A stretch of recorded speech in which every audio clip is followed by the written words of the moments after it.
Okay, so welcome to the Houston program TED Talk series on project management. We are going to be doing a series of 10 TED Talks, and they're going to be broken down into different subsections, talking about everything from beginning a project, maintaining momentum, completing a project, and then the last part is going to be on sustaining a project. So my name is Dr. Amanda Beck, and I am the second year administrative resident at Methodist, and I am proud to bring to you the first part of 10 regarding project management. So today we're going to be talking about how to begin a project successfully.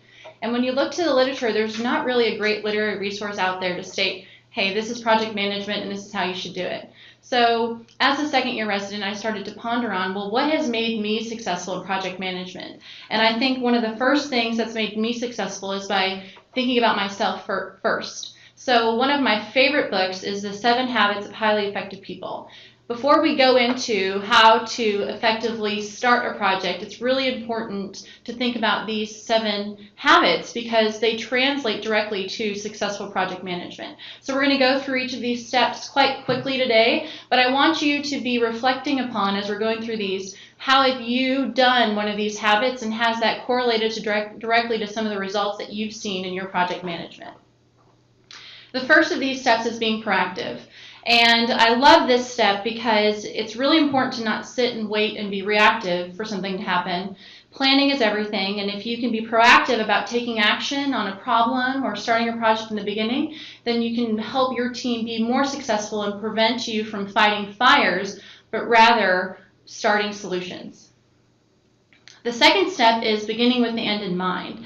And when you think of the end, I commonly am very guilty of reading the last chapter of a book and then going back to the beginning. And that's what I kind of think of when I think of this step. And it goes to the same with project management. What are you trying to accomplish? What is your end goal? What does the end look like? Because without that in mind, you can't successfully plan or execute a project. The next step is putting first things first. And when I think of this, I think of that song's First Things First, I'm a Realist. But no, that's not what this step is talking about. This step is actually talking about prioritizing things in the right manner. And there are many successful tools that you can utilize to do this out in the market. One of my favorite tools is this graph that you'll see depicted in this picture, and it breaks it down into different quadrants. Is the task that you're thinking about important or not important? Is it urgent or not urgent? And this book encourages you to prioritize those tasks in the following order. Number 1, you should first categorize things as important and urgent. Number 2, important and non-urgent. 3, not important and urgent. And 4, not important and not urgent. But I can tell you, when I'm doing project management or beginning my lists of tasks that are associated with a project, I have not commonly done this in the past. I'm just thinking what's next. So to kind of take a holistic look back at the beginning of your project and try to categorize those things and then mark them off and complete them in real time in that order, you can be more effective in executing your project. The next thing to think about is think win-win. Oftentimes, when you're thinking about executing a project, it's very one-sided. You're thinking about, well, what am I going to be getting out of this project, or what was the need? But you aren't necessarily putting yourselves in the shoes of the consumer or the individual on the other side. Who is this going to be affecting? How are my stakeholders going to feel about this project? So it's always important to think, how can this be a win-win? What are their needs? What are my needs? And how can we compromise? And that may help you be more effective. The next step is seeking first to understand and then to be understood. And this is a very important step associated with project management. You've got to do the background research behind everything in the project. Now, when you're walking into project management or somebody presents you with a problem, oftentimes it's just one small piece of the pie. You may not be aware of all of these other things that have happened in the past regarding that problem, or you may not be aware of all of the players that are already sitting at the table or what's been done in the past. So I think it's very important to first understand and then seek to be understood with your approach and what you want to get done. The next step is synergy.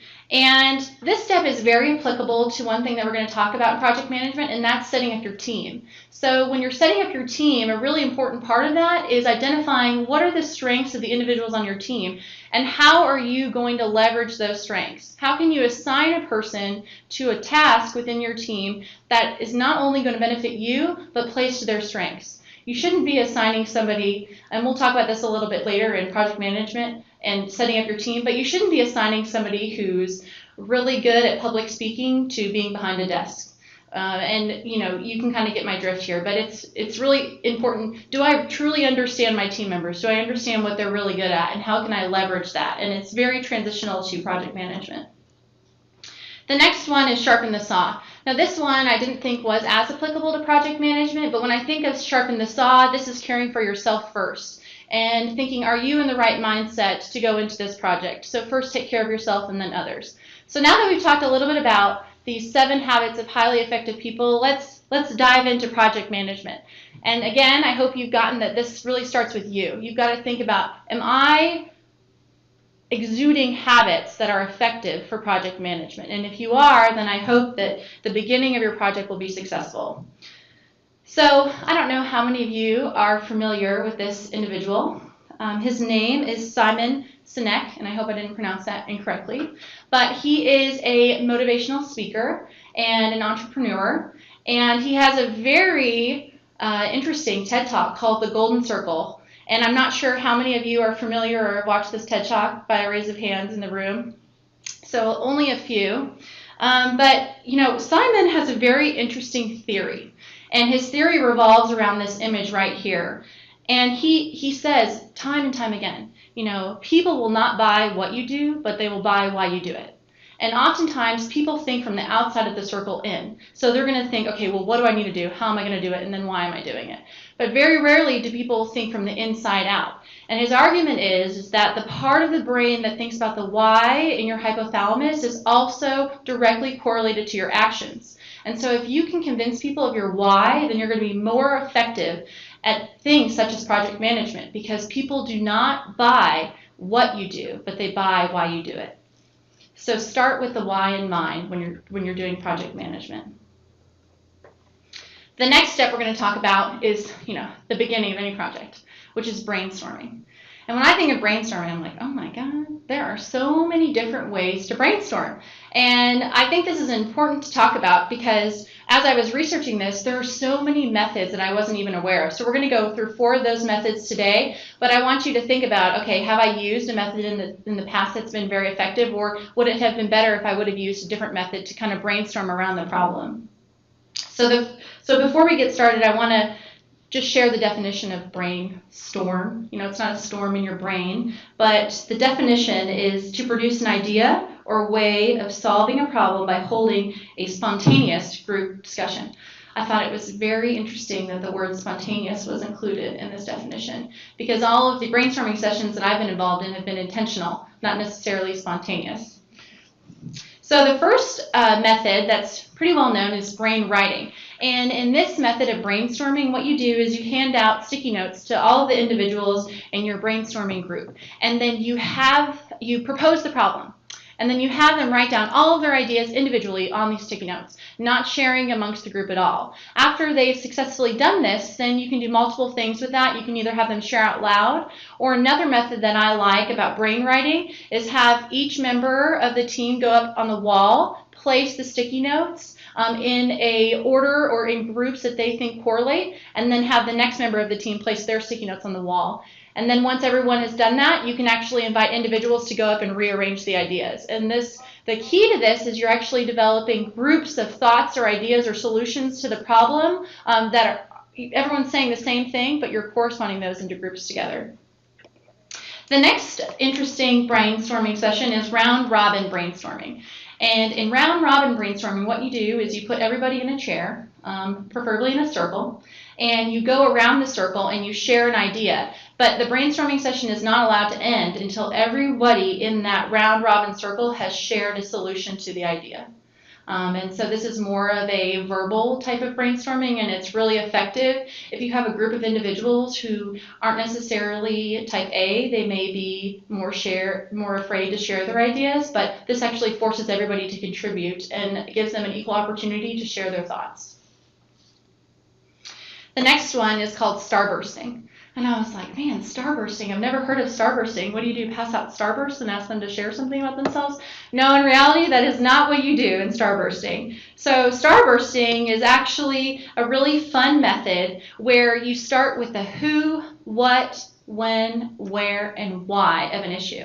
And when you're writing these down, you're not actually writing solutions, you're writing questions. Like for the who's going to be impacted by this project? Who is my end user? Who are my different key stakeholders? And you do this with all of these different points of the star, and the idea is that you actually generate more questions within resultant solutions.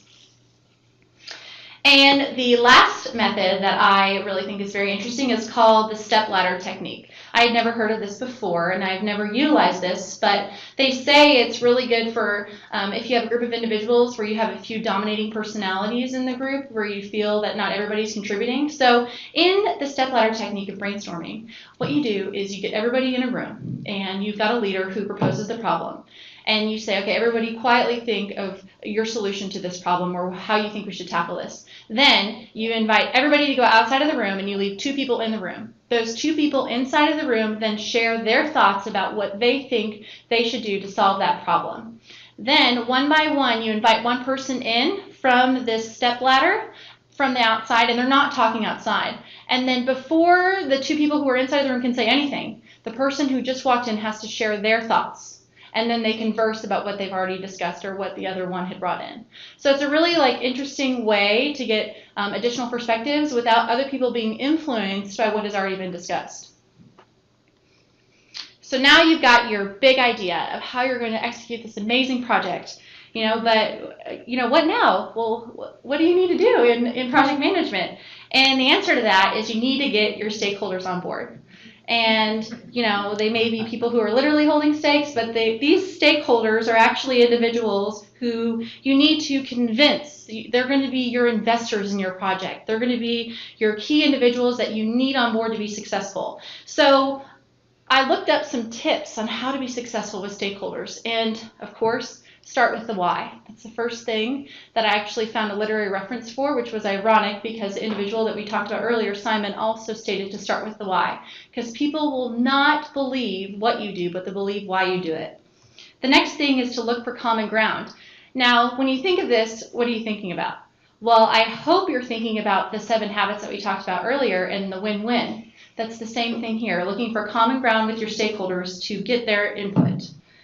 Another good thing to do is ask for expertise, because key stakeholders love to offer their opinion. They may be monetary key stakeholders who are giving you money to allow you to do this, but those people want to be, and they want to feel like they're a part of the project and they're a part of the movement. And so if you can ask them for their expertise on the opinion, they're more likely to be successful with them. And the last one is demonstrating early wins. This is very important because you can convince them all day long and say go, but there's going to be a reassessment at one time or another, and you need to demonstrate to them that you're having forward progress. So now that you've got your big idea on board and you've got your key stakeholders in the game, the next thing that's most important is planning. And I love this quote by Benjamin Franklin: "If you fail to plan, you are planning to fail." So the first part of planning is building your team. And to do an ode to our recent awesome Super Bowl that took place, of note, I am not a Patriots fan, okay, but I thought it would be great to share some methods that we can apply externally to the team. So when you're building your team, you need to think about your different team individuals. And the first person is your project sponsor or stakeholder. And for the Patriots, that person is Robert Kraft. He is the owner, he is the funder, the sponsor, but this individual also reviews and approves aspects of the plan. In the case of the Patriots, that would be any hiring decisions. Okay. The next person on your team is the designated project expert. And I apologize for this image being fuzzy, but I didn't want to disclose any of the set individuals who were involved in the game because some may feel a little hesitant about what occurred. But when I thought about the designated project experts for football, that to me is the zebra. And this is because these individuals, they define the requirements for what a win means. What are the rules of the game and how can you win at that game? And they also develop the scope baseline because, again, these individuals on a football field are saying, okay, hey, that was out of bounds, or this is inbounds. This is what a field goal is. And they also approve scope documents if they were to ever reclassify the rules year to date, etc. The next member of the team is the project manager. And this is Bill Belichick. He has been in the game for over 40 years. He is arguably one of the best NFL coaches of all time, and he loves to cut off the sleeves of his sweatshirts, which makes no sense to me whatsoever. But Bill, he creates the plan, and he's the individual who's executing the plan Sunday after Sunday, and he also controls the plan, good or bad. Luckily for him, his plan ended with a success, but not all of them do. But this is your project manager. The next member of your team is, of course, your team members. And I want to take a moment to pause for us to reflect upon what is the key element to your project team. We kind of talked about it a little bit earlier, but that key element is ensuring that you are recognizing the strengths of the individuals that you're going to put on your team. Is this person ideal for this position? Can they help contribute to the end goal? And for example, let's take Tom Brady. Tom Brady would be a terrible center, but he is one of the best quarterbacks of all time. So you're not going to put Tom Brady on the O-line when you need him at the QB position. So kind of think about that analogy when you're selecting your team members. And then you have to think about your end users. And so with any product, you're going to have your end user. And for the Patriots, their end users are, of course, are their fans. These are the individuals who are benefiting from their success, who are dying from their failures, which they haven't had that many, but also you need to make sure you keep in mind who your end users are. And also, here's when you also want to think about win-win. Not only how can I have a win-win for my stakeholders to get them on board, but also how can I create an environment where my end user is being benefited. In healthcare, who's our end user? The patient. So this is a direct analogy to that.